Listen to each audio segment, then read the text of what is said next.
这个凶手比较高明，他布了个迷局，而我们还在这迷局的后面。这谜底还需要一个个解开。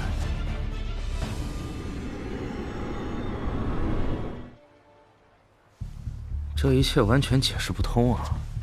还有船头上的女鬼，这一切，这根本解释不通啊！这一切，李大人，这我家老爷肯定是被女鬼杀死的。除了鬼，还有一个解释。你们两个张口闭口说女鬼，但从头到尾的目击者只有你们两个。所谓的落水无声无浪，也是你们两个说的。如果这一切都是你们俩干的呢？为了脱罪，编造了这一通嫁衣女鬼的谣言，惹人耳目。有道理呀！那么多解释不通的地方，都是因为大家伙听了这两个家伙的一面之词。来呀，给我拿下！李大人冤枉啊！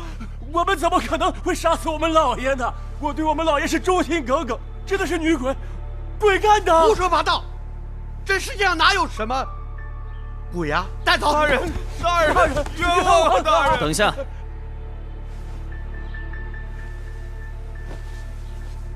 大人，虽然这案件诡异，但我觉得不是他们俩做的。你该不会是也相信神鬼之说吧？是因为他们没有杀人的动机。临时审查，切勿轻易，贵在精专，不可失误。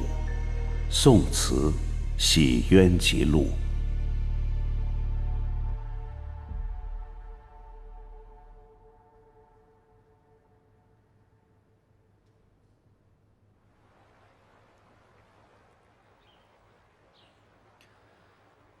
若是想要谋财害命，完全可以等船只开到建阳地界，然后再开到水峡的时候，将尸体投到水峡里，最后再开到任何什么地方，这船上的3箱茶叶和财产便全部归他们所有了。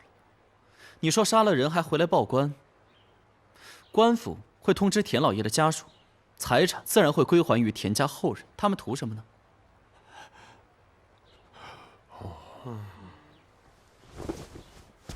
谢谢李大人，谢谢李大人，李大人。这件案子一定是人为的。我和李子芳从来不信什么鬼神学说，只是这个凶手比较高明，他布了一个迷局，而我们还在这迷局的后面。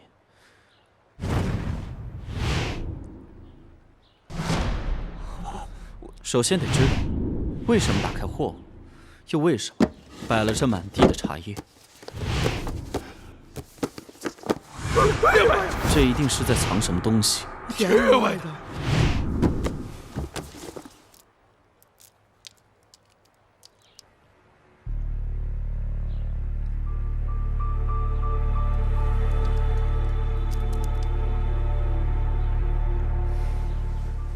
这是10年前跳峡水案自尽的于扶摇姑娘的随身玉佩。于扶摇？对，她是田员外未过门的小妾。10年前，于扶摇年轻貌美，来峡水村收鱼的田员外对她一见钟情。田员外用1两黄金雇于扶摇去采茶叶。家境贫寒的于扶摇没有听哥哥的话，随田员外走了。于扶摇到田府之后，就发现田员外的目的是要纳她做小妾。于扶摇誓死不从。我听说是因为当时他有喜欢的人，于扶摇爱的这个男人呢，一直没有出现过。田员外也挺狠，诱骗不成就诬陷于扶摇盗取府内宝物，连官府的人都找不到证据。最后于扶摇罪名坐实，要被砍头的时候，田员外提出了一个要求，他可以撤销指控，但于扶摇必须做他的妾。他哥哥于更一为了保住妹妹的命，就应了这桩婚事。但出嫁那天，于扶摇偷了家。庄子，站住！据说他死后化成了厉鬼，很多人在峡水看到过的红衣女鬼就是于扶摇。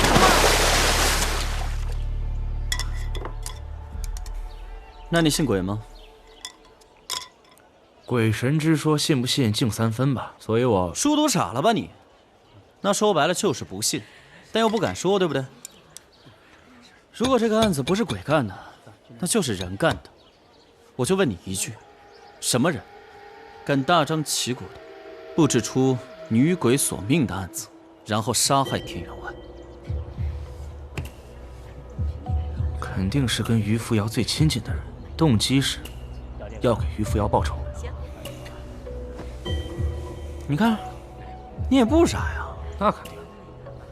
所以说，这个查案的方向就有了：第一是于扶摇爱的那个神秘的恋人，而第二，这于扶摇的哥哥于根一。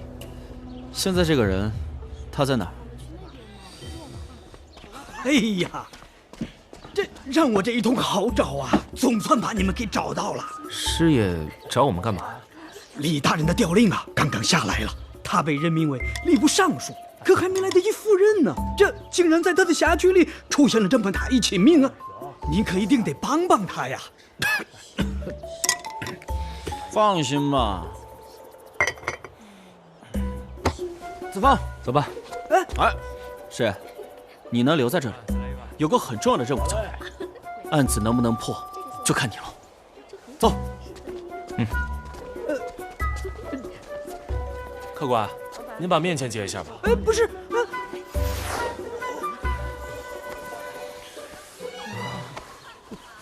我就说你是个离经叛道的混小子，这就是你的突破口啊！我们在等人呢。等谁啊？人来了。师傅上钟了。哟，巧了，这都是谁呀？你们先啊。我们就在等你呢。啊？你不是万事通吗？想找你了解一下情况。现在那个于更一住哪里啊？于更一呀，于根一怎么了？说起来呀，是和于扶摇的死有关。为什么呀？要说10年前那会儿，我还是个孩子，那田员外去霞水村是我带的路，但我哪能想到他会看上扶摇姐呀？你到底带不带我们去啊？不去。不去是吧？赖子哥，赖子哥，我去。四哥，于更一他家，我能不能不进去啊？你也知道，他见到我呀，就跟见到仇人一样。我这，我不去。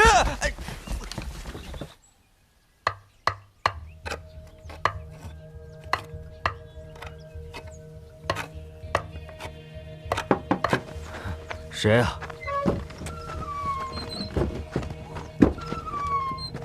你给我滚！你来这干什么？你来这干什么？别激动，别激动。我就说我不敢来嘛。出去。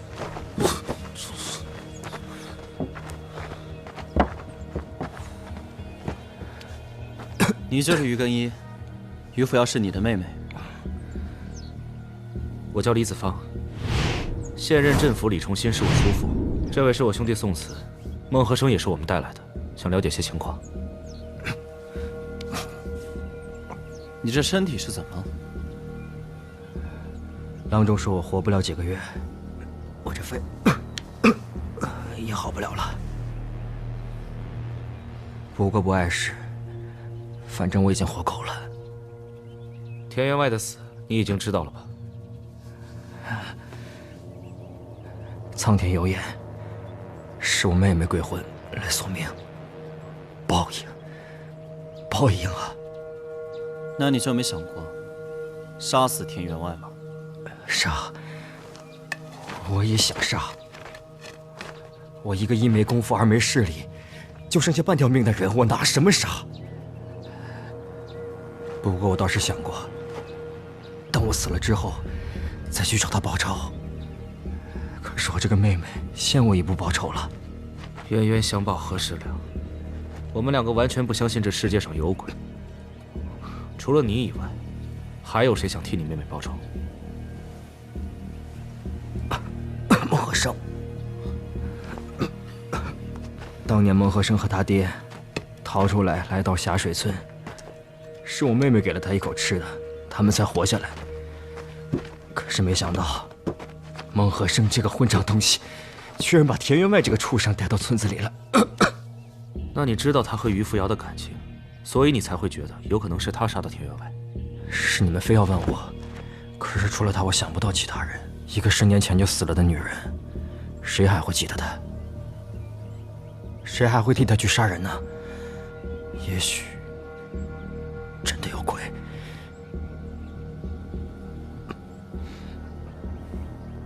这田员外死了那晚，你在干嘛？我一个快死的人能干嘛？仇人死了，我虽然可以安心等死，你还有什么愿望吗？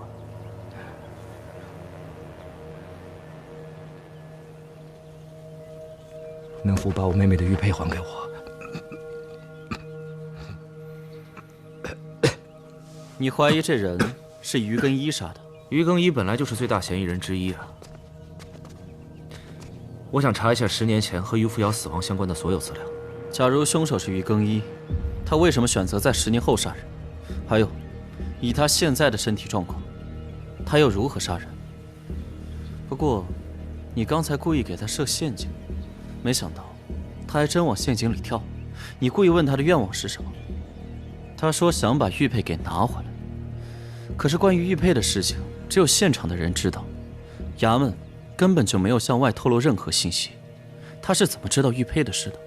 所以你的意思是，于更一肯定跟案情有关系，即便不是凶手，也有可能是知情人之一。那你干嘛不把他拆穿啊？我之所以没有当场拆穿他，那是因为他完全可以不承认。他可以说是他妹妹托梦告诉他的，能拿他什么办法呢？走吧，去查一查文献记载，是时候发挥一下你过目不忘的本领了。哎，怎么样？是不是于更一杀的人啊？人家说了，人是你杀的。我？哎，我怎么可能杀人啊？哎，于更一肯定是跟这个案子有关系，但以他的身体状况，恐怕无法独立作案。我在想，是不是另外有人在帮助他？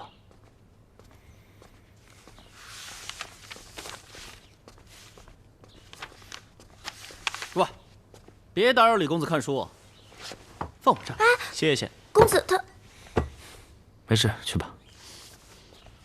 哟，公子，我查了一下霞水村10年前在册人员的名单，当年霞水村有43户人家，231号人。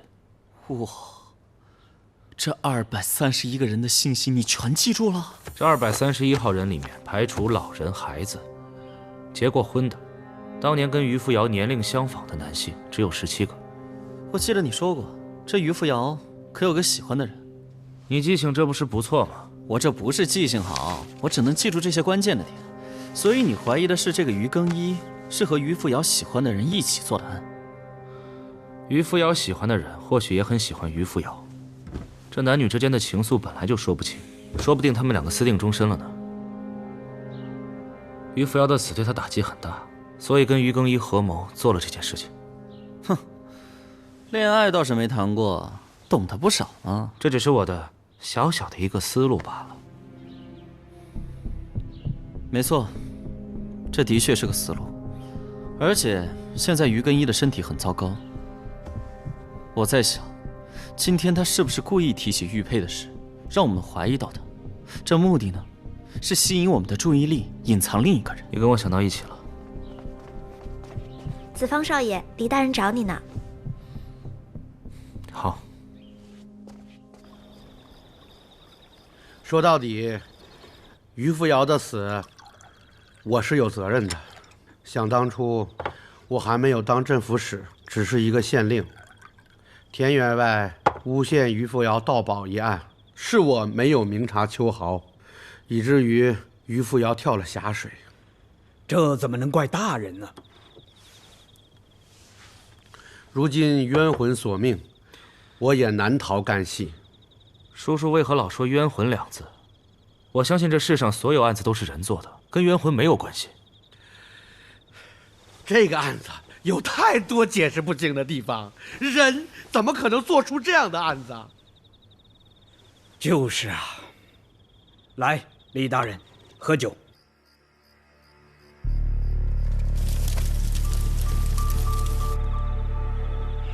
你说这个嫁衣女鬼，是不是那2个田府家伙随口编的呀？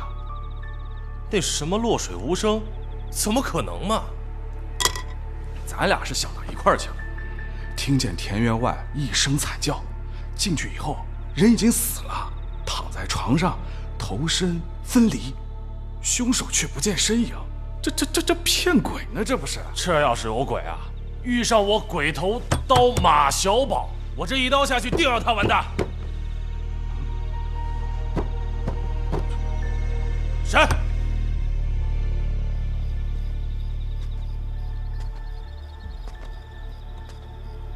不对啊，总感觉不对劲。哎，昨天一晚上可真够累的啊！昨晚雾那么大，你还出船了？那天晚上起大雾，这孟和生怎么会出船呢？哎呀，穷苦人家有钱赚就好了，哪还管什么天气啊？还故意先告诉我他出船了。李大人，孙捕头回来了，快请。大人，宝景辜负了大人的厚爱呀！孙捕头，快起来！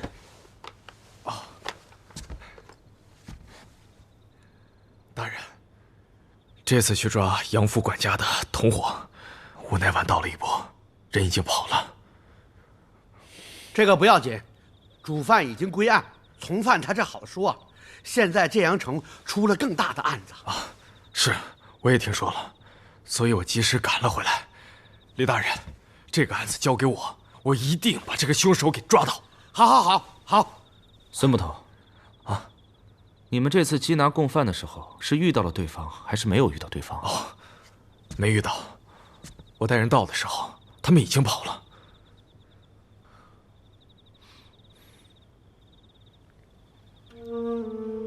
那孙捕头这一身灰土是？我呀，回来的比较急。歙县呢，雨雾又大，早上山路特别崎岖，不好走。我着急回来跟大人复命，衣服还没来得及换呢。有劳孙捕头。不敢，分内之事。对了，孙捕头啊，你这几天不在的时候，霞水女鬼的案子，我跟宋慈调查的已经有些眉目了，倒是跟孙捕头细说。啊，太好了！哎呀，李公子，事不宜迟，我随时复命。我太想把这个案子给他办了。哎，顾校尉，这大晚上的干嘛呢？哦，嫁衣女鬼出现在大牢，我们奉命巡查全城。哦，快！发现的时候已经晚了。子方，怎么回事？2名狱卒和在狱犯人都看见了嫁衣女鬼，他们看到女鬼之后就晕过去了。鬼，是鬼，真的是鬼。那个女鬼是从门口进来。嫁衣女鬼！我一看见她，就浑身发软，一动也不能动。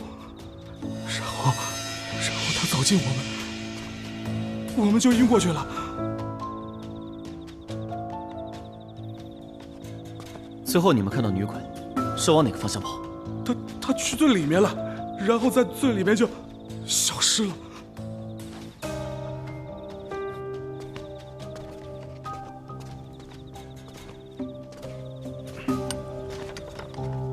哟，宋公子，孙捕头，案发的牢里关着什么犯人？哦，现在里面只关了一个人，就是杨府的管家秦四。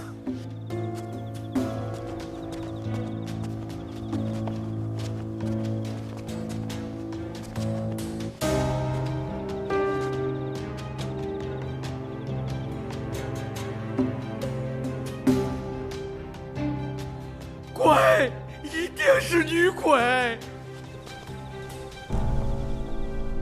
这满地的血，尸体呢？尸体不翼而飞了。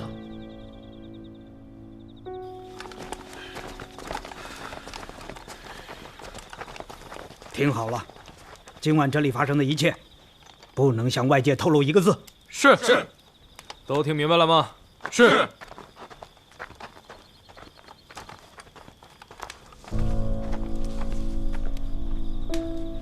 二位还不走吗？孙捕头先回吧。告辞。告辞。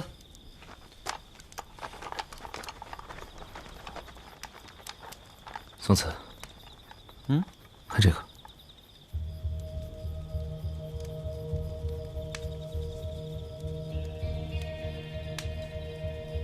这什么叶子啊？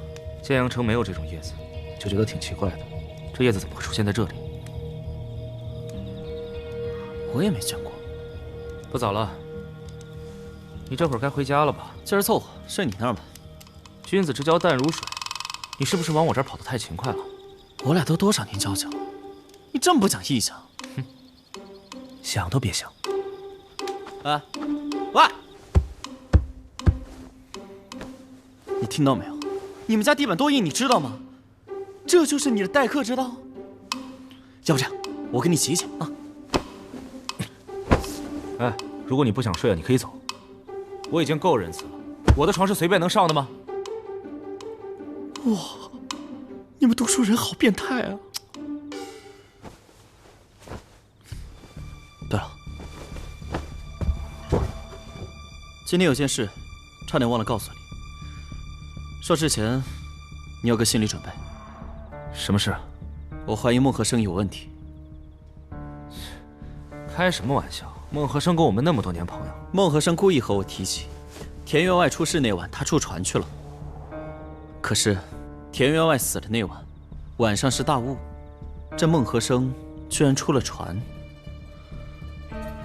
你不觉得很奇怪吗？有没有可能孟和生跟于更一的恩怨是装出来的？虽然说当时田员外去霞水村的时候是孟和生带的路，但霞水村又不是世外桃源，也不是皇城禁地，即便不是孟和生，随便找个人也可以带他去啊。我觉得于更一没必要恨孟和生吧。没错，他们完全没有必要仇恨对方，而且他们和于扶摇的关系是可能联合起来杀死田员外的。你给我滚！他们在外面表现的好像互相仇恨，甚至在我们找凶手的时候，他们互相指认对方是凶手。这么做的目的，可能是不想让我们联想到，他们可能会一起作案。你来这干什么？好了，别激动，别激动。虽然这件事情我不愿意相信，但目前看来，孟和生和于更一的嫌疑是最大的。另外还有些地方我想不通，为什么会出现女鬼落水无声？凶手又怎么进入船舱杀了人又离开，在极短的时间内布置个鬼杀人的现场？人完全做不到啊，所以人们才觉得这件事是鬼干的。而且如今又多了一个疑点，这凶手为什么要扮鬼进入大牢？杨府管家秦四又去了哪里？这些事情和于扶摇的死又有什么关系？子方，我得先弄明白船上发生了什么，先不要打草惊蛇。我要再上船看看，还有，再检查一下田员外的尸体。我明天去找叔叔说吧，赶紧睡吧，天都快亮了，我都快困死了。谁啊？少爷不好了，出事了！有人亲眼看到战衣女鬼在峡水上杀人了。哎，等等等等，我得换件衣服。尸体是你们亲眼所见吗？亲眼所见。还有看到其他的吗？师爷，哎呀，你们俩可算来了。这李大人呢？李大人和孙捕头公干去了。尸体啊是在上游被发现的，这船顺江而下，被我们在这儿给截住了。这次被杀的是个艄公，叫莫和生。莫和生。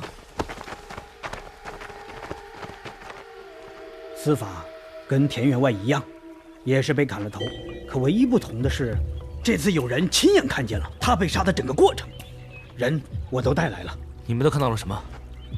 我们俩清早在峡水边上散步，亲眼看到这个艄公乘船出去，女鬼一下就从他身后冒了出来，一刀下去，他头就没了。你们俩当真看见女鬼了？千真万确呀！穿着红色的嫁衣，披头散发的，我俩看得清清楚楚。那她的头呢？我看掉河里了。哦，是，船上没有发现死者的人头，应该是掉进了峡水里。他们俩也都看到了，我已经安排了几个水性好的人前去打捞。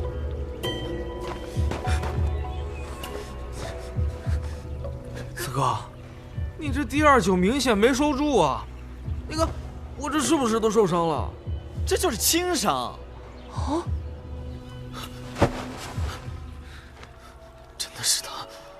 你我二人竟然怀疑多年好友，我想孟和生在九泉之下一定会很难过。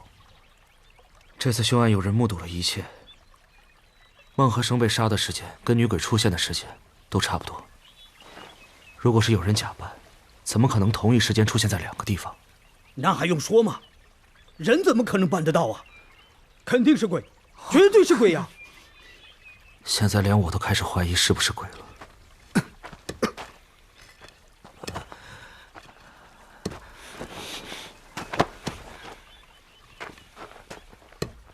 孟和生死了，报应，报应啊！扶摇还在报仇，他要把害死他的人全都杀光。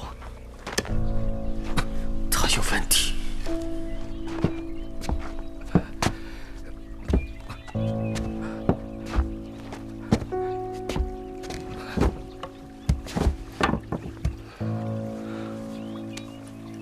于更一这个人，我怀疑他知道很多事情，得继续盯着。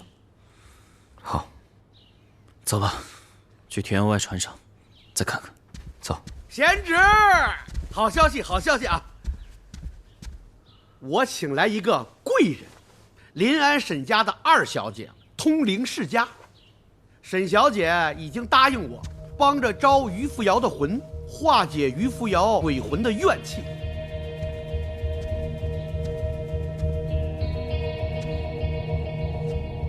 沈小姐，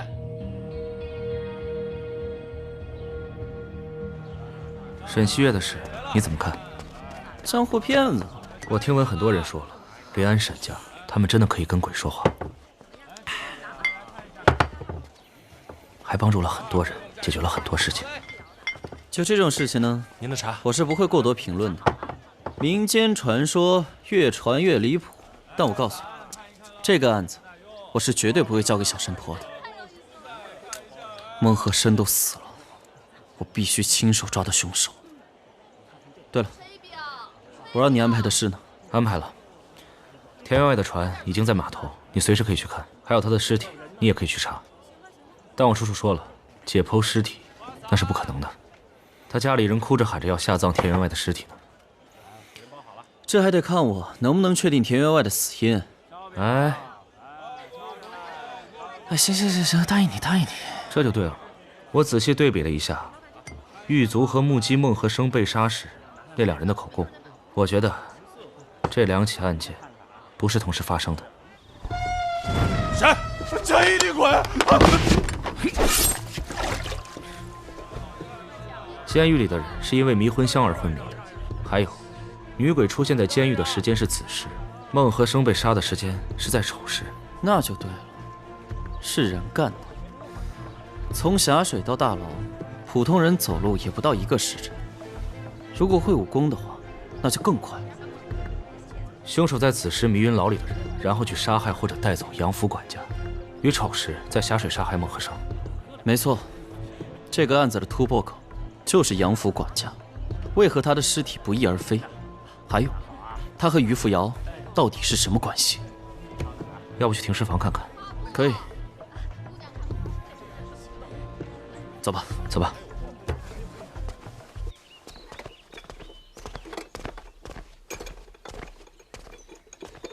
子房，我自己进去吧。我必须重新验一次。行了，我还是跟你一起进去吧。怎么，你平时不都嫌脏吗？平时是平时，当下是当下，这不是怕你难过吗？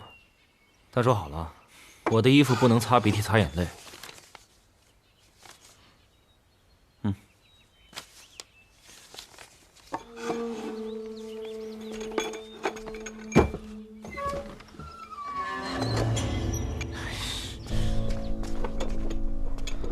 从谁开始查？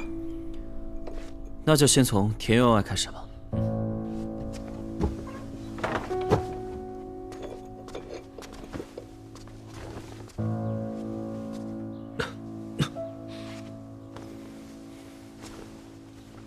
他的头颅已经缝好了，我记得，你不是检查过他的尸体吗？可是之前没带我的发明。是发明？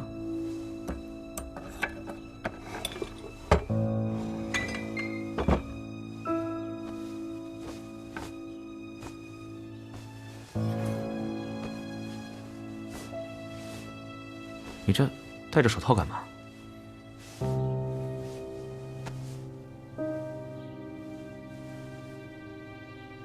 这尸表特征符合失血过多的特质，除了头颅之外，确实没有其他外伤。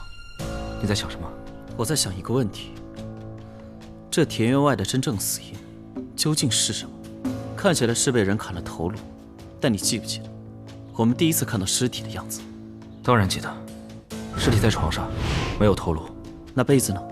也很整齐。放心吧。我一定会找到真凶，还你个公道。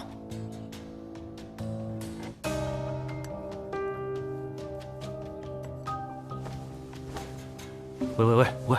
若验服毒，用银钗皂角水血洗过，摊入死人喉内，以纸密封，良久取出，作青黑色，再用皂角水血洗，其色不去，如无，其色鲜白。宋词。洗冤记录，这银针没有变色，死者生前没有中毒的现象。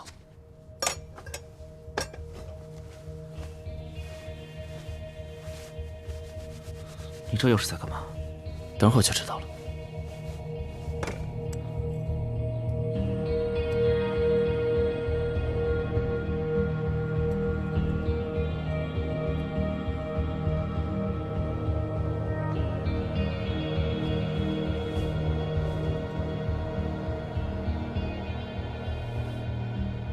绸缎，我想起来了，绸缎，我在田员外的船舱看到过，白色的绢，就是绸缎。这怎么解释啊？